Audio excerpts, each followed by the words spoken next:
4.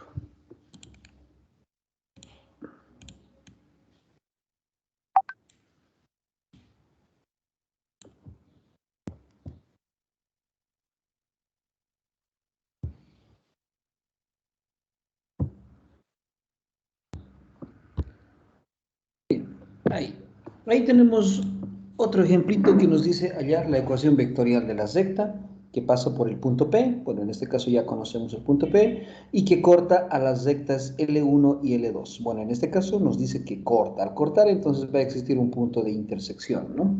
Bien, realizaremos el esquema. Nuevamente aclaro, aquí ya estamos combinando los lugares geométricos. Si bien acá tengo una recta L1 y acá tengo dos ecuaciones de dos planos incompletos, no hay ningún problema. Los planos pueden ser completos como incompletos. ¿A qué me refiero con completos? Que tengan las tres variables X, Y y Z. En este caso, en estas dos ecuaciones, una carece de Z y la otra carece de Y, no hay problema. Más adelante vamos a explicar del por qué carecen estas ecuaciones de esas variables y tienen una particularidad bien sencilla, ¿no? En cambio, en la recta L2 tenemos ahí una ecuación completa y la otra incompleta. Lo mismo, siguen siendo dos planos. Y la intersección de dos planos que me da, dos rectas de intersección. Entonces, en este problema nos dicen que encontremos la ecuación vectorial de la recta que pasa por el punto P y que corta a estas dos rectas. Y como ya saben, la intersección entre dos planos me genera esa recta de intersección. Entonces, dibujaremos el esquema de la siguiente manera. Primeramente voy a dibujar las dos rectas, L1 y L2. Esta vez lo voy a hacer de esta forma, jóvenes. Aquí tengo la ecuación de un plano 1, y acá otro plano 2. La ecuación del plano 1 y la ecuación del plano 2 respectivamente yo lo voy a denominar de esta manera. Esta ecuación que es el plano 1, esta otra ecuación que es el plano 2. Y la intersección entre estos dos planos me genera esta recta de intersección. A esta recta se denomina L1, ¿no? Eso es lo que estamos viendo ahí en el esquemita. Luego, por otro lado, aquí tenemos otra recta, por decir, acá casi similar al otro. Ahí tengo la ecuación de otro plano, ahí está otro plano, esta que sea la ecuación del plano 3, esta otra la ecuación del plano 4, entonces si me voy a las ecuaciones, esta que sea la ecuación del plano 3, esta otra que sea la ecuación del plano 4, y la intersección entre dos planos me da esta recta de intersección. Por lo tanto, esta sería L2. Y por esas dos rectas se cortan con la recta que me pide que encontremos. Esta es la recta L que me pide que encontremos. Pero no te olvides que esta recta L dice que ya pasa por P. La llamaremos P sub 0, ¿ya? Acá está P sub 0, que tiene componentes 3, 2 y menos 1. Ahí está esa recta. Bien, ahora sí, ¿se entiende el esquema, jóvenes? Por dos planos pasa una recta de intersección. Ahí está, lo estoy dibujando como dos hojitas. Para la otra recta igual, dos planos como dos hojitas. Y lo que me piden es encontrar la recta de intersección. Bien, en este caso, tal vez sea necesario que encontremos este punto y este otro también. Tal vez sea necesario, les estoy diciendo, no necesariamente, pero vamos a ver. ¿Ya? Bien, ahora sí.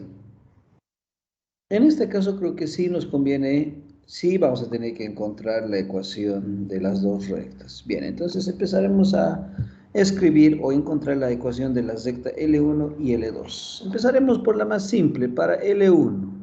Para encontrar la ecuación de una recta, ustedes saben muy bien que necesito un punto para L1. Necesito primeramente un punto. ¿Y qué hacemos entonces? Ahí se tiene un sistema inconsistente, dos ecuaciones con tres incógnitas, ¿no? Entonces, para encontrar un punto de este sistema inconsistente, debo anular una variable, ¿ya? Y ahí, vean, de las dos ecuaciones, la variable que voy a anular es x. Decimos entonces, así vamos a hacer, ¿ya? L1 está compuesto por estas dos ecuaciones. X menos y es igual a 0, x menos z es igual a 0. Entonces decimos que sea x sub 0 igual a 0. Si x sub 0 es igual a 0, en la primera ecuación reemplazo, si x vale 0, y también vale 0, entonces y sub 0 también vale 0. Si x sub 0 reemplazo en la segunda ecuación, al ser x igual a 0, z también es igual a 0, por lo tanto z sub 0 es igual a 0. ¿Qué quiere decir? Que este punto, pero no le llamaré x sub 0 porque eso es para el punto P sub 0. Le llamaré x sub 1, ¿ya? Acá también lo mismo. Ya, ahora sí. X1 le llamaré y E sub 1 igual a 0, Z sub 1 igual a 0. Bien, ahora sí.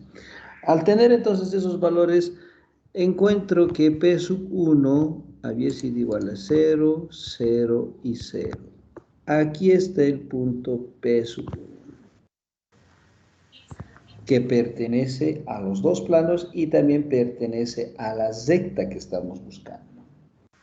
Bien, ¿qué más me falta? El vector direccional de esta recta. ¿Y cómo se obtiene este vector direccional? Multiplicando vectorialmente los vectores normales. Miren, por ejemplo, aquí voy a dibujar la normal N2 del plano, acá la normal N1 del plano, y obviamente el producto vectorial entre estos dos me genera el vector direccional de esta recta, que sería A sub 1. Bien, entonces escribimos, o operamos, mejor dicho. Esto es lo que hemos hecho en la anterior clase. Ahora sí. Bien, entonces empezamos a desarrollar. El vector direccional A sub 1 va a ser el producto vectorial de la normal N1 vectorialmente la normal N2. Utilizamos el determinante de componentes I, J y K. La normal N1 del primer plano, ¿qué ecuación tiene? Tomamos los coeficientes de las variables. En este caso, X vale 1 y E vale menos 1. Como no hay Z, vale 0. La normal N2 del segundo plano, tomamos los coeficientes de las variables. En X vale 1, no hay Y vale 0 y en Z vale menos 1. Multiplicamos, ¿cuánto sale? Anulo la primera fila con la primera columna, me queda 1, coma. No te olvides del negativo para la segunda componente. Anulo la misma fila con la segunda columna y tenemos ahí menos 1, con el otro 0, con este signo más 1. Luego finalmente anulo la misma fila con la tercera columna, que sería 1 por 0, 0, y acá menos 1, por el negativo que hay, más 1. Entonces ahí está el vector direccional de la recta L1. Con eso, jóvenes, podríamos escribir ahora la ecuación de la recta L1 en su forma vectorial. Pasa por el punto P1, 0, 0, 0, más un parámetro, T. Utilizaremos T veces el vector direccional, que es 1, 1 y 1, tal que T pertenece a los números reales. Ahí está la ecuación de la recta L1. De manera similar para la recta L2. Luego vamos a proceder a trabajar para lo que nos pide. L2 tiene como ecuación, a ver, copiaremos la ecuación, 2x menos y más z, 2x menos y más z, todo eso es igual a 0. Luego tenemos y menos 2z más 2. Y menos 2z más 2. Y todo eso es igual a 0. De acá, lo mismo, necesito encontrar un punto que pertenezca al plano y a la recta que estamos buscando. Entonces, ¿qué hacemos? Anulamos una de las variables. En este caso, sea, a ver, ¿cuál? A ver, cualquiera puede ser, ¿no? Sea z. Z sub 2. Z sub 2 le llamo debido a la recta L2, ¿ya? Sea z sub 2 igual a 0. Entonces, ¿qué encuentro? Que, por ejemplo, tenemos que 2x menos y es igual a 0. De la segunda ecuación, si z2 vale 0, por 2 se anula, entonces me queda que y más 2 es igual a 0. Y de acá ya puedo encontrar los dos valores. Primero que y sub 2 vale menos 2. Le llamo y sub 2, quiero aclarar, debido a la recta L2. ¿Ya? Entonces de acá de la segunda ecuación y sub 2 vale 2.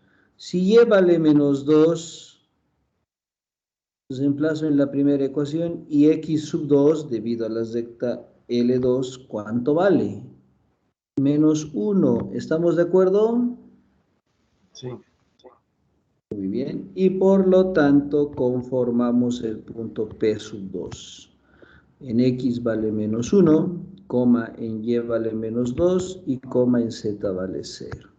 Como verán, y como hemos detallado en el documento PDF, para encontrar este punto puedo anular cualquiera variable. En el primer caso hemos anulado X, acá Z. Ya, cualquiera. No es que siempre por Z, no, cualquiera. Por comodidad estoy yo eliminando en la primera X y en la otra Z, ¿ya? Bien, ya tenemos el punto. ¿Qué me falta? El vector direccional. Este vector direccional. ¿De dónde surge? Cambiamos de color. Aquí está la normal N3. Aquí está la normal N4. El producto vectorial de estos dos me da el vector direccional A sub 2. Entonces multiplicamos vectorialmente esos dos vectores. Nos decimos A sub 2 es el producto vectorial de la normal N3 vectorialmente N4. Utilizamos el mismo determinante de componentes I, J y K, donde la normal N3 viene del tercer plano. Tomamos los coeficientes de las variables, 2, menos 1 y 1. Luego de la segunda ecuación no hay X, vale 0, en Y vale 1 y en Z vale menos 2. Multiplicamos, anulo la primera fila con la primera columna, ahí tenemos 2, con menos 1, 1, coma. Anulo, pero no te olvides del negativo para la segunda componente. Anulo la misma fila con la segunda columna, tenemos ahí menos 4. Con el otro 0, más 4. Luego anulo la misma fila con la tercera columna, solamente sería 2. Ahí está, jóvenes, el vector direccional. De acá formamos la recta L2 en su forma vectorial. Primero el punto por donde pasa, P sub 2, que es menos 1, menos 2, 0, más R veces un parámetro R por el vector direccional 1, 4 y 2, tal que R pertenece a los números reales. Aquí está, jóvenes, la ecuación de las dos rectas, L1 y L2. Hasta ahí solamente hemos desarrollado procedimiento. Ahora sí vamos a resolver el problema en sí. Bien, y para eso voy a hacerme otro esquemita, ya no el mismo. ¿Ya? Haremos otro esquemita. Me piden entonces que encontremos la ecuación de esta recta L, ¿no? Que pasa por el punto P sub 0, que tiene como componentes 2, 3, 2, menos 1.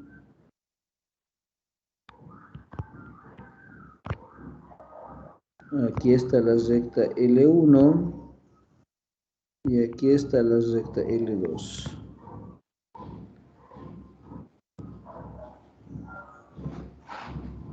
Bien.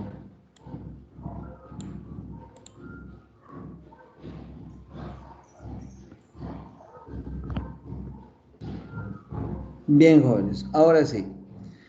¿Cómo resolvemos este esquemita? Ya conocemos las dos rectas. Me dice que estas dos rectas cortan a la recta que queremos buscar. Ya conocemos un punto. Me falta el vector direccional. Aquí lo voy a dibujar al vector direccional. A ver, ¿cómo resolvemos, jóvenes? ¿Qué harían ustedes?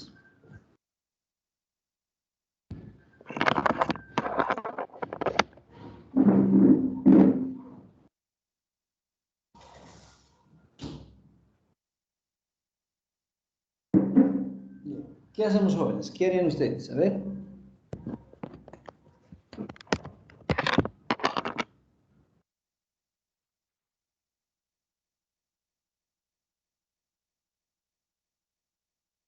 Tal vez podemos aplicar esto. ¿Dónde está? Aquí está. Cuando se tiene dos rectas que se cruzan, de estas dos rectas puedo encontrar un plano. ¿Ya? Puedo encontrar un plano. Entonces, ese plano me va a ayudar tal vez. En realidad, miren, jóvenes, si conociera este punto o este otro, basta que reste con el punto dato para encontrar el vector direccional. O si no, estos dos puntos que encuentre, ya los puedo restar, igual encontramos el mismo vector direccional. Entonces, en realidad necesito encontrar esto, un punto por lo menos, o los dos ya, para garantizar que efectivamente es el mismo vector direccional, ¿no? Entonces, ¿cómo podemos hacer? Sería la pregunta. Y yo voy a plantearlo de esta forma, jóvenes.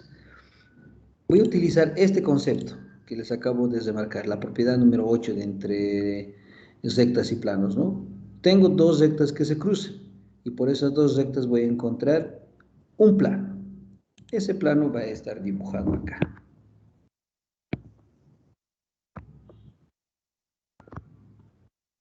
Con el primero, si quieren.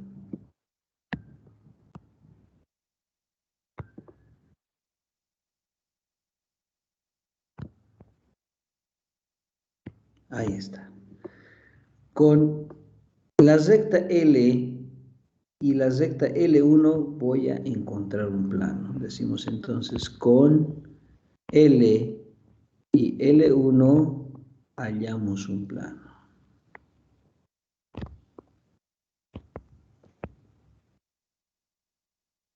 A este plano le vamos a llamar PL. Hallamos el plano PL. Y luego, esta recta L2 va a ir a intersectar. Borraremos esto. Y el esquemita va a ser así. Esta recta va a intersectar con el plano y obviamente al intersectar con el plano que va a generar un punto de intersección. Entonces ese punto acá le llamaremos A, aquí le llamaremos B. ¿Se entiende el esquema, jóvenes? Primero, con L y L1 voy a encontrar un plano. Y está fácil de encontrar ese planito. Y luego, como ya voy a tener ese plano, la recta L2 va a ir a intersectar con ese plano. Y con eso voy a encontrar el punto de intersección B. Y ya vamos a tener después dos puntos, o un punto más por lo menos para encontrar el vector direccional. ¿Hacemos? A ver, desarrollaremos. Y me dicen si es que no se entiende el esquemita. Vamos a ver. Bien, a ver, para encontrar la ecuación del plano, necesito un punto, ya tengo el punto. ¿Y qué más necesito? El vector normal. De la recta L1, ¿qué se conoce siempre? Un vector direccional. Ahí está el vector direccional A1. Pero luego necesito encontrar otro más. Entonces, de la recta también conocemos un punto, se llama P1. Entre este punto y el punto P sub 0 que van a estar ahora dentro del plano, voy a encontrar un vector que le voy a llamar B. Ahí está. Y luego hago el producto vectorial entre B con A sub 1. ¿Y qué voy a encontrar? La normal de este plano. N le llamaré. Entonces, primero encontraremos B, para B. El vector B va a ser la diferencia del punto P sub 1 menos el punto P sub 0. El punto P sub 1 ya lo conocemos, está allá. ¿Dónde está P sub 1? Justo es el origen de coordenadas, 0, 0, 0. Menos el punto P sub 0. ¿Dónde está el punto P sub 0? 3, 2, menos 1. 3, 2, menos 1. Y por lo tanto B había sido igual a menos 3, menos 2 y 1. Ahí está, jóvenes, el vector B. Ahora, con este vector B y con el vector direccional a sub 1, hallaré la normal. Para la normal. La normal es el producto vectorial de A sub 1 vectorialmente B. Y tal vez aquí hay una cuestión, ¿no? Una pregunta. ¿Y por qué no hacer B vectorialmente a sub 1? Y en realidad, como la normal es un vector también direccional, entonces no me interesa, como ya les había mencionado, la dirección y la magnitud de estos vectores direccionales. Lo que me interesa es una dirección. Entonces, directamente, jóvenes, multiplicamos a sub 1 por B. Entonces, utilizamos nuevamente el determinante de componentes IJK. El vector A sub 1 tiene como componentes a 1, 1, 1, 1, 1, 1, y el vector B tiene como componentes a 3, menos 2 y 1. Multiplicamos, y me da, anulo la primera fila con la primera columna. Tenemos 1 con menos 2, que es más 2, con 1, 3. Coma, no te olvides del negativo de la segunda componente, anulo la misma fila con la segunda componente y tenemos ahí 1 con menos más 3, 4 con este signo, menos 4, coma, para la tercera componente, la misma fila pero con la tercera columna, tenemos menos 2 con más 3, 1. Ahí está, jóvenes, el vector normal. Como ya conocemos el vector normal,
Inge, no se lo escucha por el micrófono. ¿Perdón? No se lo escuchaba, Inge. Ya, un segundito ahorita. ¿Ahora se me escucha? Sí, Inge, se le escucha. Ya, ok, perfecto. Creo que es la señal de mi internet. Un segundito, por favor.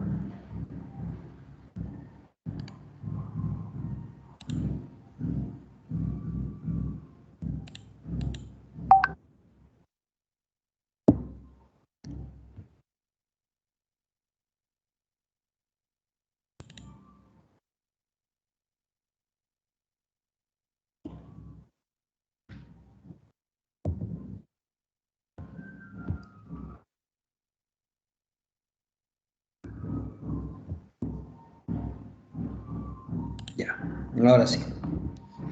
Para escribir la ecuación del plano, escribimos primero los coeficientes del vector normal. 3 por x, antes, vamos a hacerlo bien.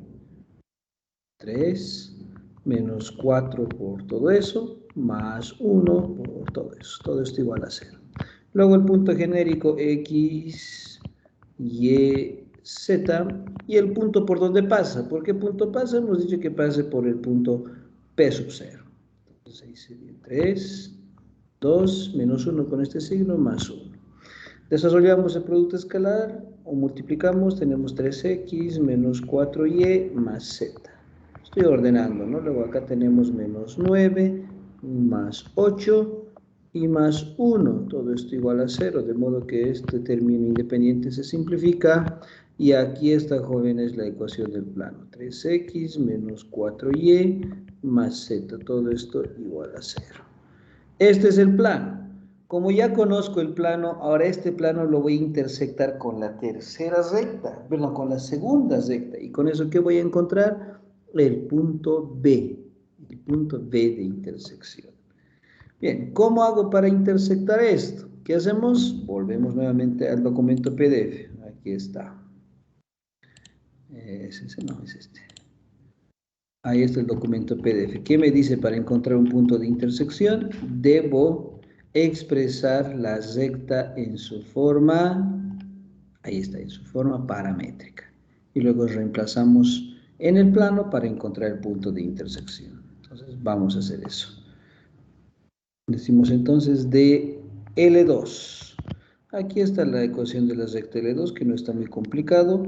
Escribimos la ecuación de la recta L2 en su forma paramétrica, donde x va a ser igual a menos 1 más r, y va a ser igual a menos 2 más 4r, y z va a ser igual a, bueno, esa tercera componente es 0 más 2 veces r.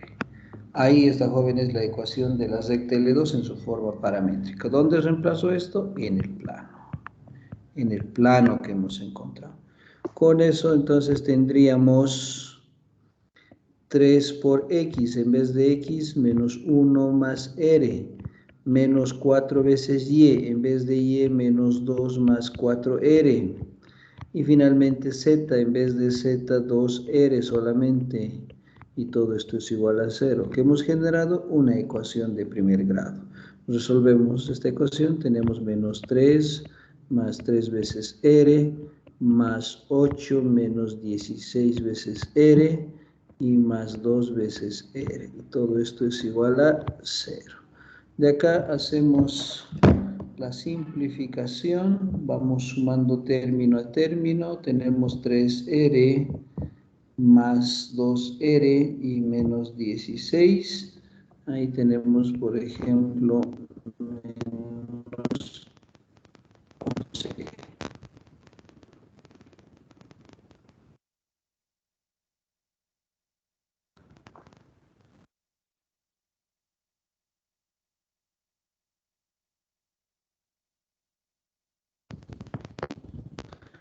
Y acá tenemos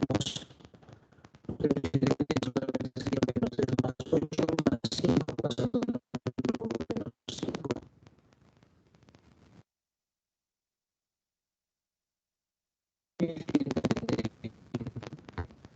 Es igual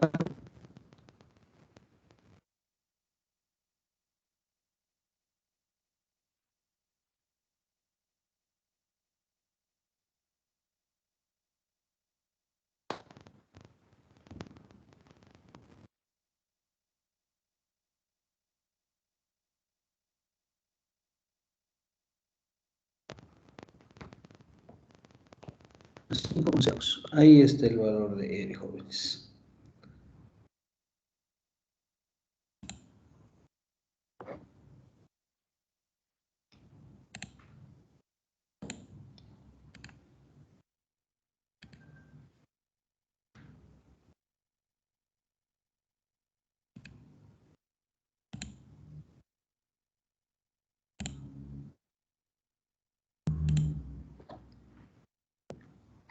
Ya, 5 onceavos. Bien. Como ya tenemos el valor del parámetro, ¿dónde reemplazamos eso? Directamente en la ecuación paramétrica de la recta L2 para encontrar el punto B. Entonces decimos B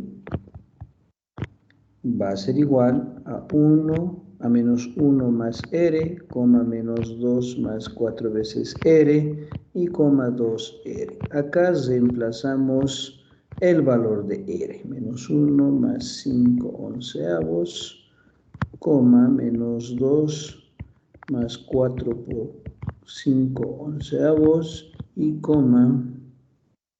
2 por 5 onceavos. Por lo tanto, el punto va a ser igual a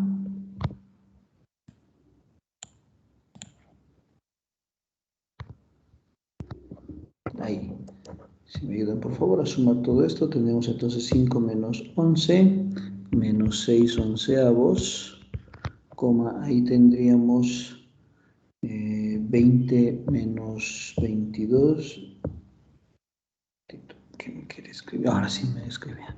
Menos 2 onceavos y coma 10 onceavos.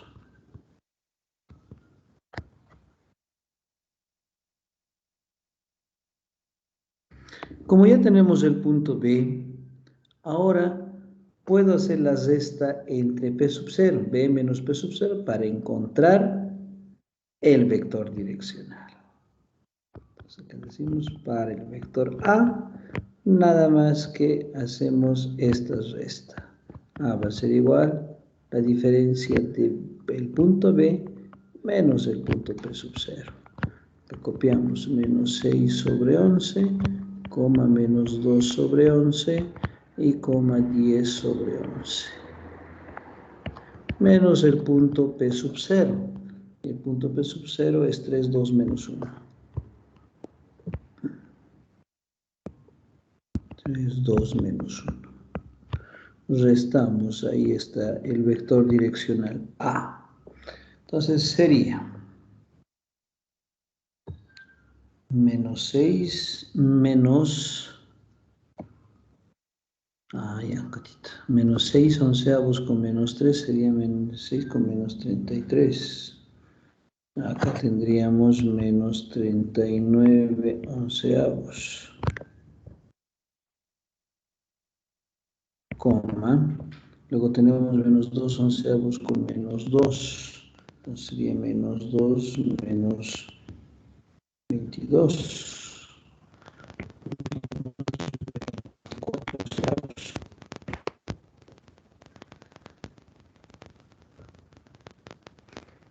Y 10 onceavos con menos 1 sería menos 21.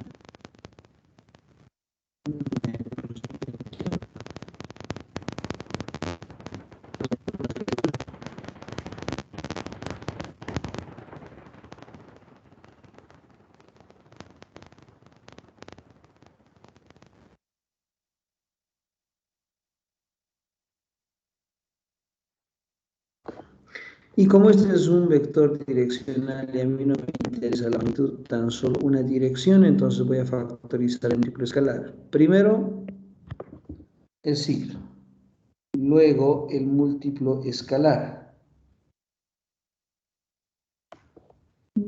Primero la fracción 11 y el múltiplo escalar en el numerador sería 3, ¿no?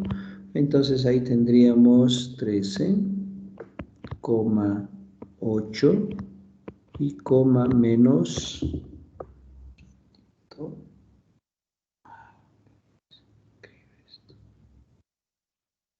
Ya, 7, ahora sí. No me interesa la magnitud, tan solo una dirección. Y con eso ya tenemos el vector direccional. Y finalmente, como ya tengo los dos datos,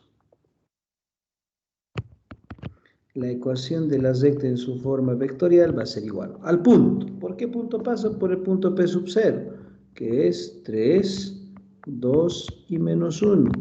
Más m veces, m voy a utilizar como parámetro, el vector direccional. 13, 8, menos 7, tal que m pertenece a los números reales. Y aquí está, jóvenes, la ecuación de la recta en su forma vectorial. Esta recta es justamente la que cumple con esta característica, ¿no? Pasa por P sub 0 y corta las dos rectas en esos puntos. Y ya está. Bien, hemos desarrollado este problemita, entonces yo pienso paso a paso. Van a disculparnos, está algo irregular mi pizarra virtual. Y eso que ya lo hemos descargado todo lo que tenía. Y tal vez es momento de actualizarlo. Bien. Y con eso ya tenemos entonces el problema resuelto. ¿Alguna consultita, jóvenes?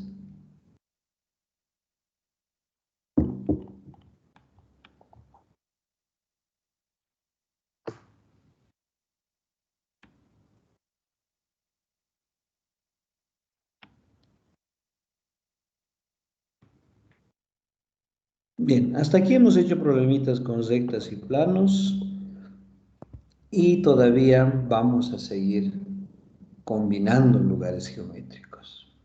¿Ya? A ver, ¿alguna consulta que se tenga?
Bien, haremos esta primera parte, porque después, ya luego el día de mañana vamos a hablar de estos otros lugares.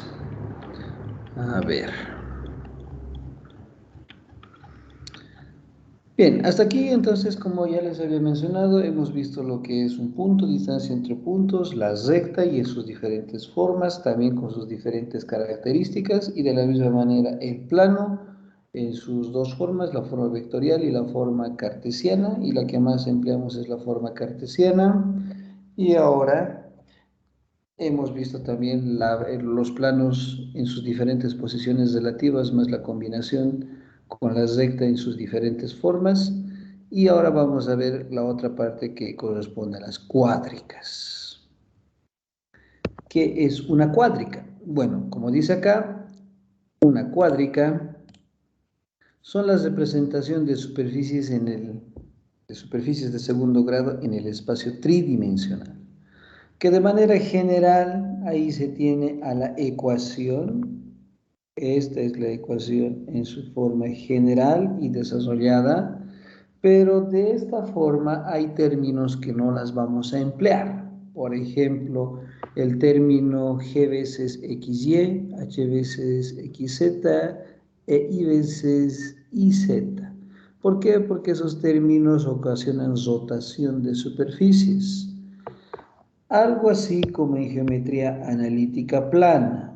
Cuando ustedes claramente han estudiado las cónicas más usuales, me refiero a la circunferencia, la elipse, la hipérbola, la parábola, ya sea hacia arriba o hacia abajo, todas estas las han estudiado, pero no sé si habrán visto las cónicas rotadas. Me refiero a que también podemos rotar bajo cierto ángulo y respecto de un nuevo sistema. Acá estaría, por ejemplo, mi x', no como derivada, ¿no? Es otra notación. Y', y en este nuevo eje dibujamos a la parábola rotada, a la hipérbola rotada, a la elipse rotada,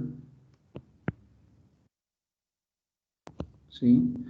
Y así, o sea, todas estas superficies, perdón, todas estas curvas ahora están rotadas cierto ángulo alfa. Entonces, no sé si han visto en geometría analítica plana este tipo de curvas que ahora están rotadas cierto ángulo en el nuevo sistema x' y y'. Ya, en álgebra lineal en la última parte también se llega a ver esto, ¿no? La rotación de curvas, ¿sí? Bien. De manera similar, estas superficies también se pueden rotar, pero por el tiempo y por el mismo contenido analítico de la materia, estos términos no los vamos a estudiar en esta materia. ¿Ya? Se los voy a dejar a ustedes como curiosidad, eso está en el libro de Lehmann, entonces ahí es donde ustedes van a poder ver este tipo de superficies rotadas. Entonces, como conclusión, estos términos no los vamos a ver en este capítulo. Entonces, con eso la ecuación se reduce aún más. Pues solamente voy a tener términos generales: ax cuadrado más by cuadrado más zc cuadrado más el término lineal de x, y, fz y el término independiente como de costumbre, que no puede faltar. Entonces, la ecuación que representa estas superficies de segundo grado en el espacio tridimensional va a tener esa forma. ¿Ya? Y obviamente, como dice ahí, todos los coeficientes de A hasta la J, todos esos coeficientes pertenecen a los números reales.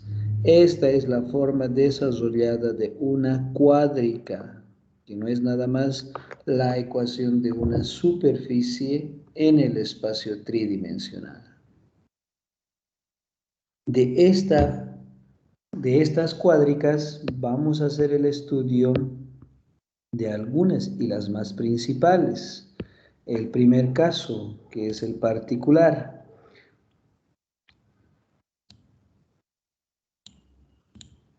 La ecuación de la esfera. Pero esta esferita está en su forma simplificada. Bien, ahí está, la esfera. Una esfera se define como el lugar geométrico de puntos P que se halla a una distancia fija R de otro punto C. ¿Qué quiere decir? Que la distancia de cualquier punto sobre esta esfera hacia el centro C siempre va a ser fija. En otras palabras, esta distancia siempre va a ser constante y se denomina el radio de la esfera. ¿Cómo hallamos ese radio? No es nada más que el módulo del segmento PC. Y si quiero trabajar en componentes, el punto P es un punto genérico que consta de X, Y, Z, un punto genérico, y el centro C está compuesto por la terna ordenada HKL, es el centro. Si estas componentes reemplazamos en la anterior ecuación, primero el segmento PC es la diferencia del punto P menos el punto C. Hacemos esa diferencia, de modo que me queda X menos H, Y menos K y Z menos L. Ahora le hallamos el módulo. Y el módulo a esta magnitud es elevar cada una de estas componentes al cuadrado. De ahí se tiene X menos H al cuadrado, más Y menos K al cuadrado, y más Z menos L al cuadrado. Obviamente aquí debería estar la raíz cuadrada, porque estamos extrayendo el módulo. Pero a eso lo vamos a elevar al cuadrado a toda la expresión. Entonces con eso sería la raíz, y de acá tendríamos el radio al cuadrado. Esta es la expresión o la ecuación general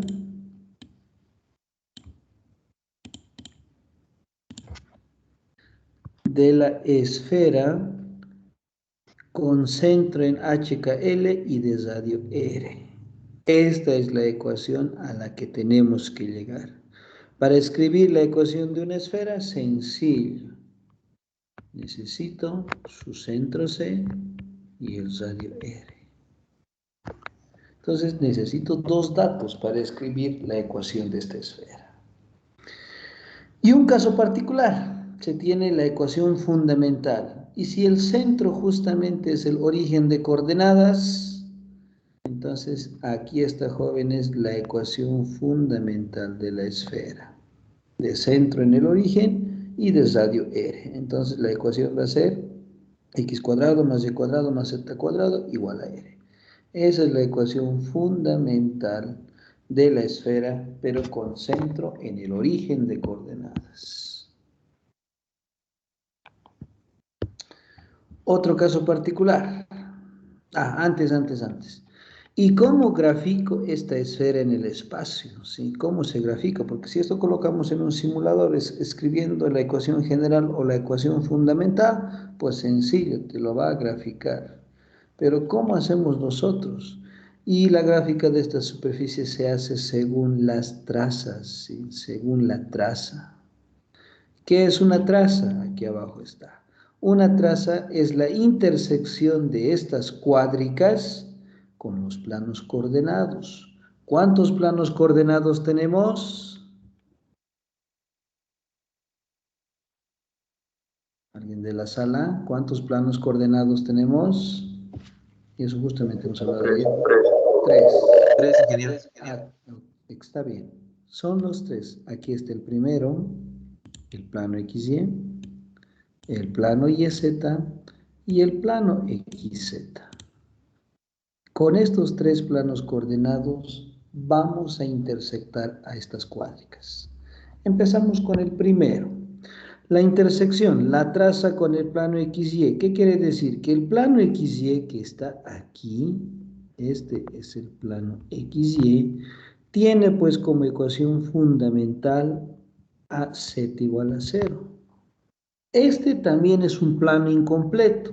No está X, no está Y. En geometría analítica plana esto representaría una recta, ¿no? Sí, pero en el espacio representa un plano, por más de que carezca de dos variables. En este caso tenemos un plano horizontal. Cuando z vale 0, ¿qué sucede? En la ecuación fundamental se anula esa variable y ¿qué me queda como ecuación base? X cuadrado más y cuadrado igual a r cuadrado. ¿Qué es esta ecuación? Es la ecuación de una circunferencia en el primer octante. Aquí está esa ecuación. Entonces, solo graficamos en el primer octante. La siguiente, ahí tenemos la traza, ¿no? La siguiente, antes, ahora borraremos esto. La siguiente, la traza con el plano YZ. Aquí está el plano YZ, pero esta ecuación, o mejor dicho, este plano tiene como ecuación base a x igual a 0. Otro plano, en este caso un plano vertical. Este plano, al igual que en el otro caso, también carece de variables y y z, no están presentes, no hay problema. También me representa la ecuación de un plano. Si x vale 0, me voy a la ecuación fundamental y ahora anulo este término. Y me queda y cuadrado más z cuadrado igual a r cuadrado. En ese plano tenemos la ecuación de otra circunferencia, que lo voy a trazar solo en el primer octante. Ahí está la ecuación de la circunferencia. Y finalmente, la traza con el plano XZ, este otro plano. El plano XZ tiene como ecuación base a y igual a 0, que también es otro plano vertical. Al carecer de las variables x y z, no quiere decir que sea una recta o algo por el estilo, no, sino que en el espacio representa a otro plano. Bien, si y vale 0, ahora me voy a la ecuación fundamental, se anula este término y me queda x cuadrado más z cuadrado igual a r cuadrado, que en el plano xz es la ecuación de una circunferencia. Ahí está. Y si ahora unimos esas tres trazas, lo que se tiene es la ecuación de una esfera, pero en el primer octante. Obviamente le faltaría su porción en el segundo, en el tercero, en el cuarto, en el quinto, en el sexto, séptimo y octavo octante. Para que se entienda mejor, aquí voy a dibujar a la esferita.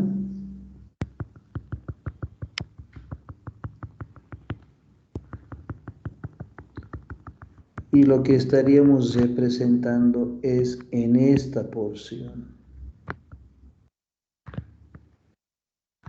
Esta porcioncita estoy representando, jóvenes. Y que de manera particular y más adelante siempre vamos a indicar si vamos a representar toda la gráfica o solamente en un octante. Ahí está. Entonces, esta porción es esta. Si quieren pueden hacer una captura de pantalla para que se comprenda mejor. Y ahí tenemos a la esfera en su ecuación fundamental. Hacemos la explicación en esta ecuación porque está centrada en el origen.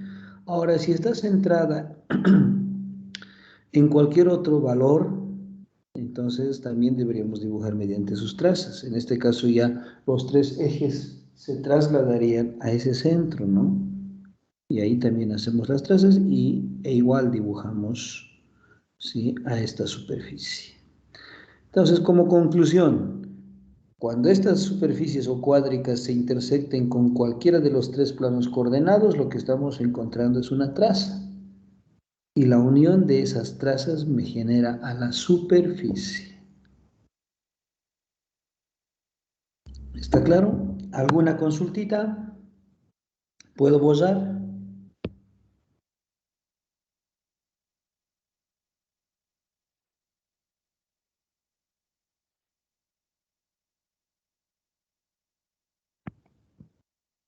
Puedo usar, ¿no?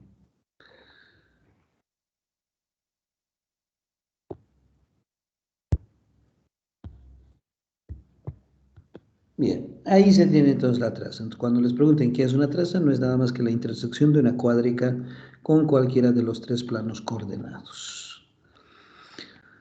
A ver, como ejemplo, ahí tenemos como ejemplo a un plano, perdón, al plano pero en su forma canónica. Este plano que ustedes ven acá está expresado en su forma más simple, es la forma canónica, donde ahí tenemos x sobre a más y sobre b más z sobre c igual a 1, donde a, b y c son los puntos de intersección con los ejes coordenados.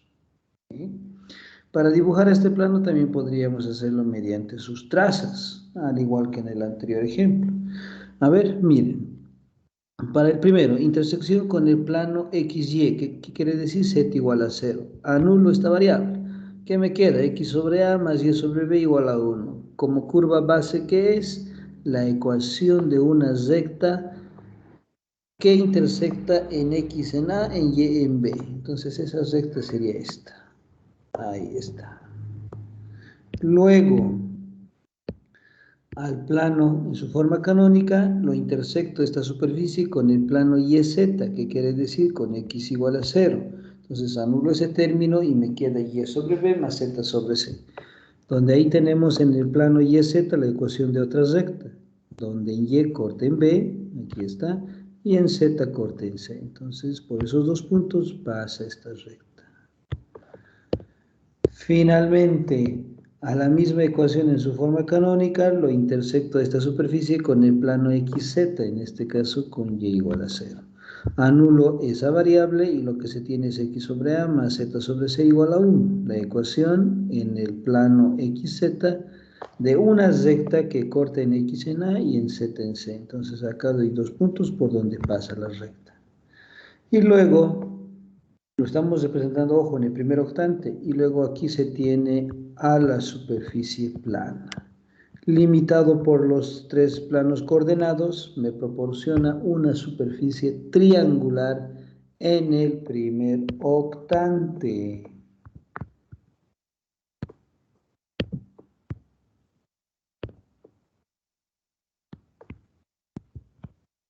Ahí está. Solo en el primer octante me delimita y me genera una superficie triangular. Bien, de esa manera entonces vamos representando las superficies según sus trazas.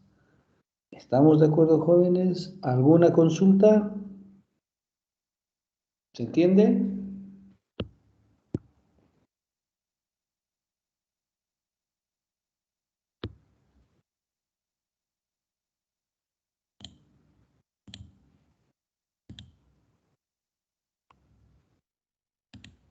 Está bien, ¿verdad? Bien, ahora de esta manera, perdón, luego de representar la esfera en su forma general y en su forma fundamental y la ecuación del plano en su forma canónica, vamos ahora a estudiar algunas de estas superficies, las más principales, para poder luego, más adelante, aplicar en el cálculo de máximos o mínimos o en el cálculo de áreas y volúmenes, áreas de superficies y volúmenes.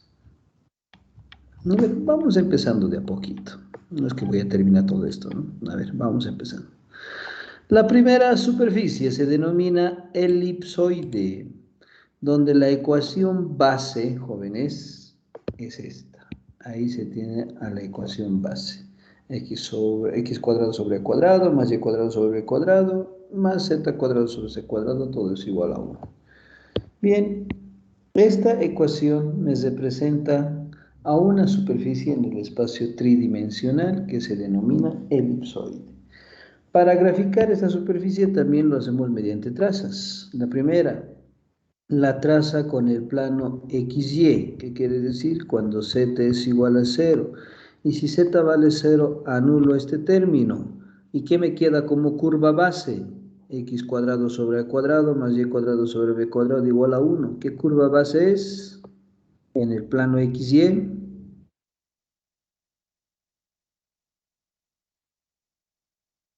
Una elipse. ¿Bien? Una elipse centrada en el origen de semiejes A y B. Ahí está la traza. Ojo, en el primer octante estoy graficando. Luego hacemos la traza con el plano YZ. En este caso, con el plano YZ. Con el plano YZ. En este caso anulamos x igual a 0. El YZ es x igual a 0. Y acá me queda la ecuación de otra elipse, de semiejes B y C. En Y corta en B, en Z corta en C. Aquí está esa traza. Y luego finalmente la traza de esta superficie con el plano XZ. En este caso anulamos Y y me queda como ecuación otra elipse de semiejes A y C en XA en ZC. Y aquí está la superficie que se denomina elipsoide.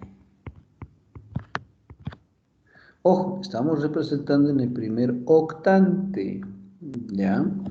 Acá me falta, ¿no? Y igual a 0.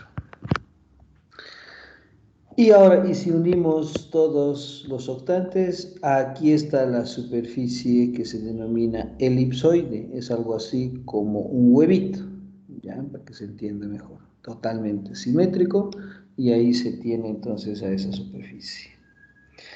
Esta es la ecuación fundamental, pero ahora voy a hablar de la ecuación general, cuya forma es x menos h todo eso al cuadrado dividido entre a cuadrado más y menos k al cuadrado sobre b cuadrado y más z menos l todo eso al cuadrado sobre c cuadrado, y todo eso es igual a 1.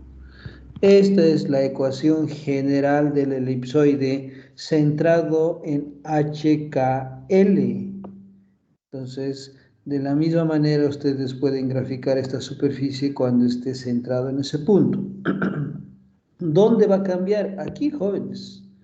Pues haremos esto. Y voy a utilizar este gráfico del cual me voy a ayudar. ¿Está bien? Aquí ahora voy a graficar el sistema X, Y, Z, y como está centrado en HKL, este ahora es el centro HKL,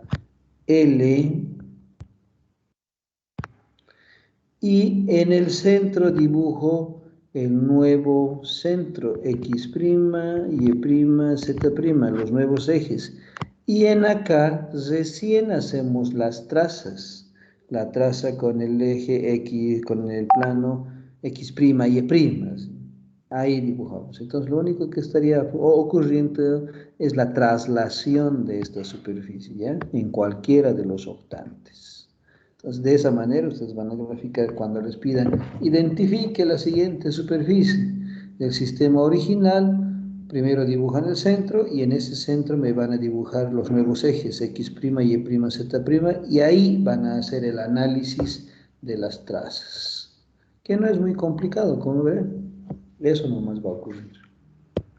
¿Está claro?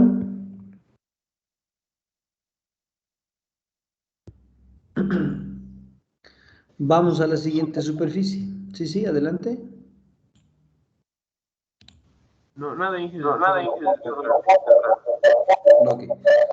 Vamos a la siguiente superficie, que se denomina paraboloide. Esta ecuación que les estoy presentando a continuación también es la más fundamental, ¿sí? Ahí tenemos a la ecuación del paraboloide. Perdón, si queremos hacer la representación de esta superficie en el espacio tridimensional, también dibujamos mediante trazas. Así que empecemos. Haremos la explicación, luego vamos a hablar de su forma general. Bien, decimos entonces, cuando esta superficie lo intersecte con el plano XZ, que quiere decir con Z igual a 0, ¿qué obtenemos? Primer caso. Cuando Z vale 0, la ecuación que se obtiene es x cuadrado más y cuadrado y eso es igual a 0. ¿La ecuación de qué es en el plano XY?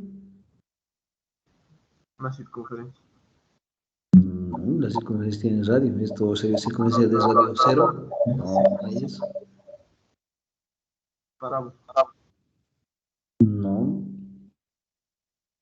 Y la respuesta que no es nada.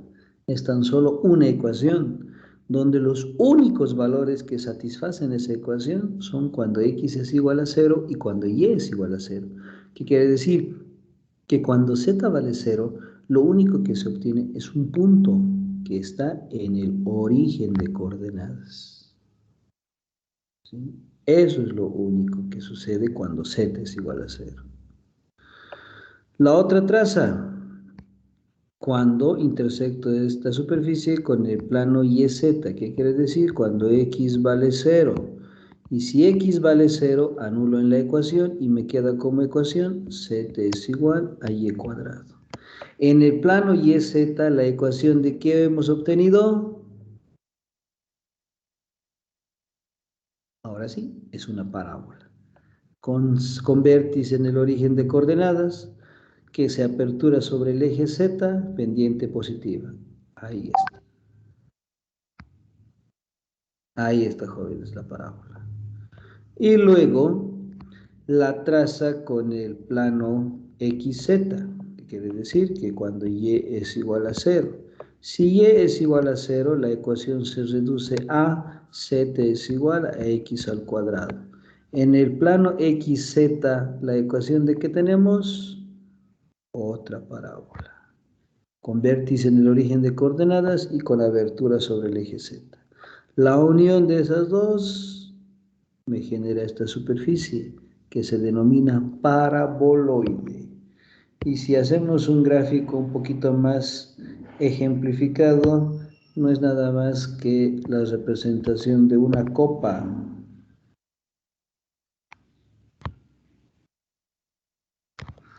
Esta parte es el paraboloide, ¿no?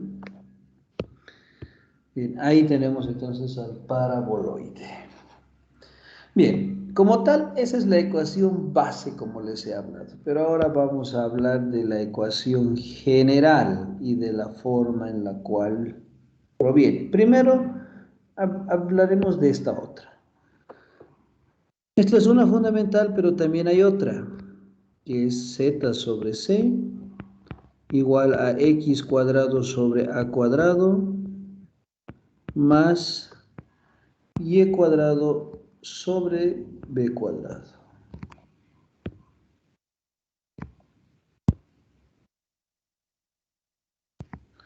Esta es la ecuación general con coeficientes a, b y c.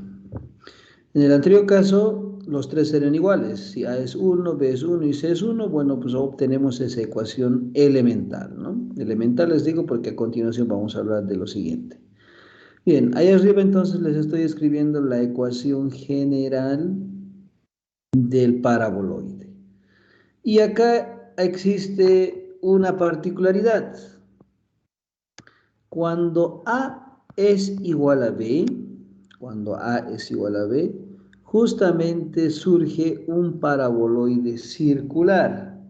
Se denomina paraboloide, aquí, ¿no? Paraboloide circular.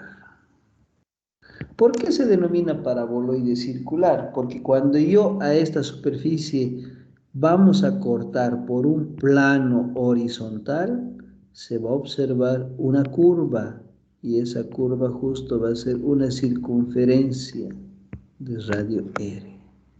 Por eso se denomina paraboloide circular. Otro caso, cuando A sea distinto de B, lo que se va a tener es un paraboloide elíptico. ¿Y por qué se va a denominar paraboloide elíptico? Porque cuando a la misma superficie nosotros lo intersectemos o lo cortemos con un plano horizontal, lo que se va a ver de esta superficie es una curva, y esa curva va a ser una elipse de semiejes A y B. Por eso en este caso A es distinto de B y se denomina paraboloide elíptico. ¿Estamos de acuerdo, jóvenes? ¿Alguna consultita? Y eso va a ocurrir en algún caso, ¿sí? No tal vez en este capítulo, pero para más adelante sí, cuando ustedes necesiten graficar para encontrar volúmenes o áreas de superficie, ¿no? Entonces ahí van a ver que este había sido un paraboloide circular o paraboloide elíptico, ¿no? Pero bien, ahora escribiré la ecuación más general de este paraboloide. Y esa ecuación es z menos L sobre C igual a x menos h al cuadrado sobre a cuadrado más y menos k al cuadrado, todo eso sobre b cuadrado. Aquí está, jóvenes, la ecuación del paraboloide en su forma aún más general. ¿Qué quiere decir? Que el vértice de este paraboloide ahora está centrado en HKL, y como en el elipsoide, primero me centré hacia ese punto y luego recién a partir de ahí me vas a graficar mediante trazas. O sea, ¿qué te estoy diciendo? Como en el anterior caso. Entonces vuelves a dibujarme el nuevo sistema, primero el sistema anterior, X, Y, Z, luego el centro, acá está el centro, HKL, y luego ahí en ese centro me dibujas los nuevos ejes imaginarios, X', Y', Z', y ahí a partir de ahí me realizas las trazas. Ojo, ese centro puede jugar en cualquier lugar de los 8 octantes, ¿no? Eso quiero aclarar. ¿Estamos de acuerdo? ¿Alguna consulta?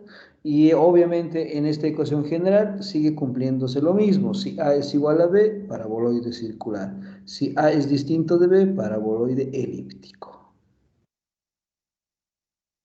¿Está claro, jóvenes?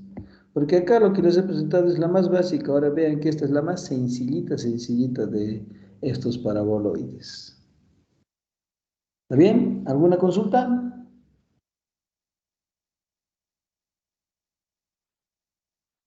Bien, ¿puedo gozar?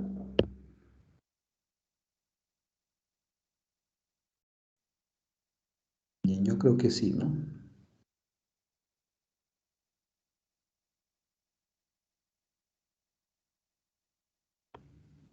Bien, ahí está el paraboloide.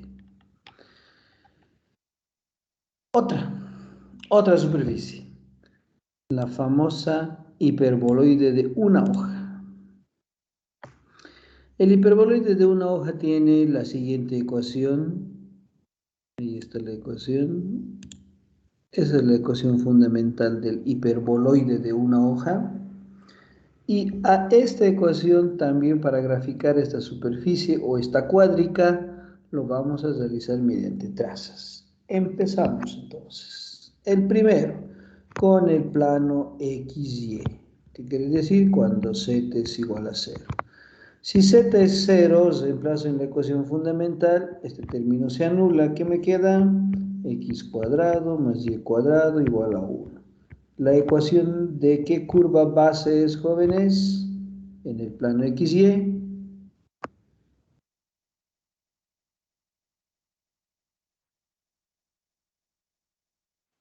Bien. Circunferencia. Ahora sí, exacto. De una circunferencia centrada en el origen de coordenadas y de radio 1. Ahí está en el plano XY. Otra traza. Ahora la traza con el plano YZ. Si hacemos la traza con el plano YZ, quiere decir cuando X vale 0. ¿Y qué ecuación obtenemos cuando X vale 0? Y cuadrado menos Z cuadrado, y eso es igual a 1.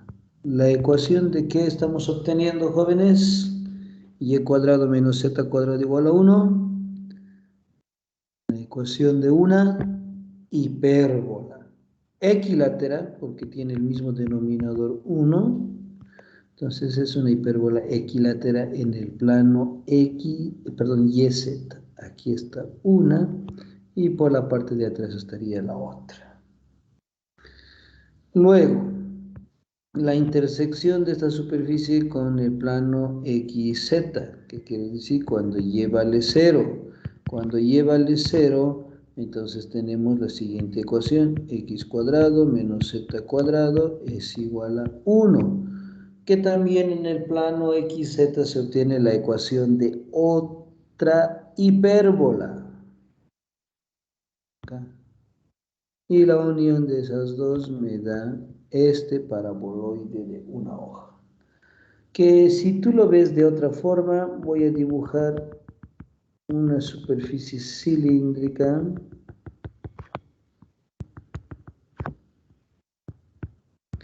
Y es como si a este cilindro lo hubiesen estrangulado por el centro. Ahí está. Esa es esta superficie. ¿Sí? Es como una torre de enfriamiento, ¿no? Sí. Ahí tenemos entonces al hiperboloide de una hoja. Bien, ahora hablaremos la forma general de este hiperboloide. Voy a usar esto.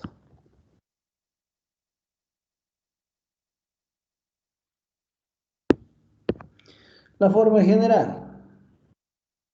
Al igual que en el anterior caso, x lo voy a dividir entre a cuadrado, y lo voy a dividir entre b cuadrado, y z lo voy a dividir entre c cuadrado. Ahí está la forma general. Entonces sería x cuadrado sobre a cuadrado, más y cuadrado sobre b cuadrado, menos z cuadrado sobre c cuadrado igual a 1. Y mira que te puedes confundir con el elipsoide. La diferencia del elipsoide es que todos los términos tienen signo positivo. Aquí, en este, uno de ellos es el que lleva el signo negativo. Y como z es el que lleva el signo negativo, este hiperboloide se apertura a lo largo del eje z. Pero ahora, ¿qué pasaría si este hubiese sido más y x menos? Sigue siendo un hiperboloide, jóvenes, pero como ahora x lleva el negativo, el hiperboloide se apertura a lo largo del eje x. Ah, en eso cambia. O x positivo, z positivo y y es el negativo. Si es el negativo, entonces sigue siendo la misma forma, pero ahora el hiperboloide de una hoja se apertura a lo largo del eje Y. ¿Está claro, jóvenes? ¿Se entiende? Entonces, de esa forma tú tienes que identificar estas superficies cuando te pidan identifique qué tipo de superficie es. Para los tres casos que están dibujados ahí, para la superficie en color negro, para la superficie en color rojo y para la superficie en color azul, para los tres casos funciona de la siguiente manera, obviando el negativo, ¿ya? Hablaremos del primero hablaré. Pero lo borró todo, ya, no importa. Volveremos a escribir. Cuando x está dividido entre a cuadrado, cuando y está dividido entre b cuadrado y cuando z está dividido entre c cuadrado. Bien, entonces hablaremos de lo siguiente. Si A es igual a B, entonces se llama hiperboloide de un manto circular. ¿Por qué circular? Porque cuando yo intersecte esta superficie con un plano horizontal, lo que voy a ver es una curva de intersección. Y esa curva va a ser justamente una circunferencia. Por eso se va a llamar hiperboloide de una hoja circular. O de un manto, como dicen otros textos, circular. Pero si A es distinto de B, entonces cuando tú cortes esta superficie con un plano horizontal, lo que tú vas a ver es una curva, una elipse. Se va a llamar hiperboloide de una hoja elíptica. ¿Sí? Eso para la superficie en color negro. Ahora, ¿qué pasa ¿Qué pasa? Acá te estoy diciendo, por si acaso, a detalle estamos haciendo esto, ¿ya? ¿Qué pasa si ahora X lleva el negativo y en Z es positivo? Entonces el análisis ya no es con A, sino con B y C. Si B es igual a C, entonces es hiperboloide de una hoja circular. Si B es distinto de C, es hiperboloide de una hoja o de un manto elíptico. Entonces, ahí el análisis ya cambia, ¿ya? Otra, la última, para la superficie en color azul. Bueno, ya no, con color verde haremos. X entre A cuadrado, Y entre B cuadrado y Z entre C cuadrado. ¿Qué pasa si ahora X es positivo, Z positivo y Y es el negativo? Entonces el análisis es con A y C. Si A es igual a C, es hiperboloide de una hoja circular. Y si A es distinto de C, es hiperboloide de una hoja elíptica. ¿Está claro, jóvenes? ¿Alguna consultita? Porque ahora viene el más general de esta ecuación. Vamos a borrar todo esto. X menos h al cuadrado sobre a cuadrado más y menos k todo esto al cuadrado sobre b cuadrado y menos z menos l todo eso al cuadrado sobre c cuadrado igual a 1. Por eso te decía, esta es la misma expresión que el elipsoide en su forma general, con la diferencia que en el elipsoide toditos los términos son positivos. Acá en este caso uno cambia. Como es en z el cambio de signo, entonces se apertura este sobre el eje z. Si el negativo estuviese en x, entonces se apertura esta superficie sobre el eje x. Y si el negativo estuviese en y, entonces se apertura sobre el eje y. De esa manera práctica, jóvenes, y sencilla es que ustedes tienen que identificar a la superficie. Y algo más, este centro va a estar acá. Este es el centro HKL. ¿Qué quiere decir? Que tienen que volver a dibujar el sistema original, el X, el Y, el Z. Ubican el centro, como les he dicho, y luego ahí me dibujan imaginariamente los tres ejes, X', Y', Z', y aquí hacen el análisis de las trazas y con eso van a dibujar la superficie que se denomina hiperboloide de una hoja. ¿Está claro, jóvenes? ¿Alguna consultita?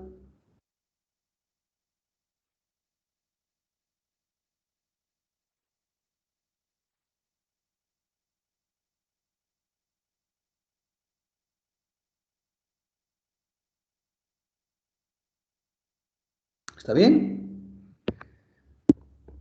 A ver, el otro, para terminar. El otro se denomina hiperboloide de dos hojas o en algunos textos dice de dos mantos. Miren, por favor, esta expresión, hasta aquí nomás voy a pintar, con el anterior son igualitos. ¿Cuál es la diferencia? En el término independiente, en el primero es 1 y en el otro es menos 1. Miren, ahí es la diferencia. Porque después todo lo que hemos dicho hace un momento del hiperboloide de una hoja, lo mismo se va a aplicar para el hiperboloide de dos hojas. Lo único que cambia, jóvenes, es en el término independiente, 1 y menos 1. Si anulamos, como hace un momento, si anulo z, ¿qué me queda?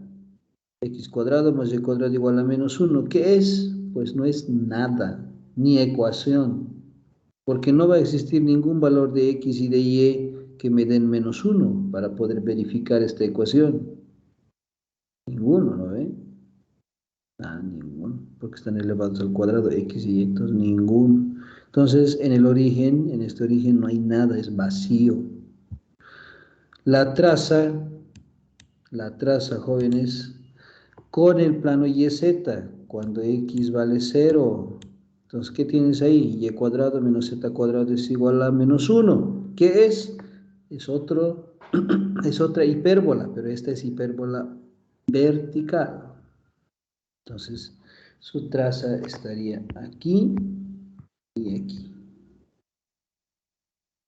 Luego, la traza de esta superficie con el plano XZ, cuando llévale 0, ¿qué me queda? X cuadrado menos Z cuadrado igual a 1.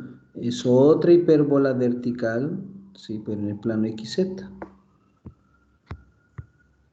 La unión de esas te da como la unión de dos paraboloides, uno abierto hacia arriba y otro con abertura hacia abajo. Entonces ahí tienes la unión de dos paraboloides. Después, esta expresión, como en el anterior caso, también tiene su interpretación. Primero, dividiremos entre a cuadrado, b cuadrado y c cuadrado. Entonces, lo mismo que en el anterior caso. Primero hablaremos del signo. Como z lleva el negativo, este hiperboloide de dos hojas se expande a lo largo del eje z. Si ahora este fuese positivo y x negativo, entonces se apertura este hiperboloide de dos hojas a lo largo del eje x. Y si ahora x fuese positivo, z también positivo y y negativo, entonces este hiperboloide de dos hojas se expande a lo largo del eje y, que estaría por acá, ¿no? ¿Ya sí? Esa es la forma de representar estos hiperboloides, dependiendo del signo. Eso. Ah, y algo más, me he olvidado. A cuadrado, b cuadrado, c cuadrado. Obviando el negativo. Si A es igual a B, es hiperboloide de dos hojas circular, porque aquí se va a observar círculos. Pero si A es distinto de B, entonces acá se va a ver elipses de semieje A y semieje B. Acá lo mismo, elipse, semieje A, semieje B. La forma más general, ¿dónde cambia? Son solamente en el desfase. X menos h al cuadrado sobre a cuadrado más y menos k al cuadrado sobre b cuadrado menos z menos l al cuadrado sobre c cuadrado igual a menos 1. Entonces ahí está la forma general, donde ahora este hiperboloide de dos hojas está centrado en HKL y obviamente debes dibujar también el sistema original X, Y, Z. Ubicas el centro de esta y luego recién me haces el análisis de trazas. Entonces este sería el nuevo eje X', Y' y Z'. ¿Estamos de acuerdo, jóvenes? ¿Alguna consulta?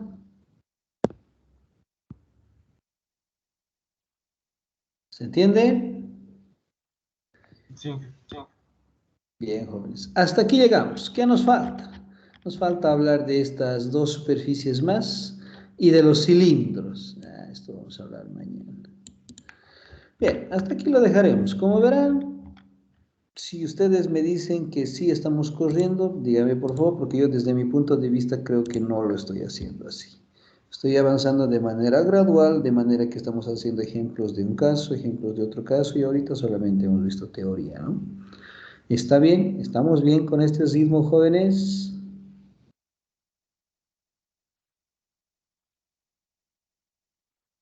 Hola. Sí, genial. Ok, perfecto. Espero que así también sea para los demás compañeros que no me están diciendo nada. Bien, jóvenes, entonces mañana continuamos. Aquí lo dejaremos por hoy. Que tengan buena tarde. Hasta mañana. Está bien, Inge. Mañana nos vemos. Gracias, ingeniero. Hasta mañana. Hasta mañana.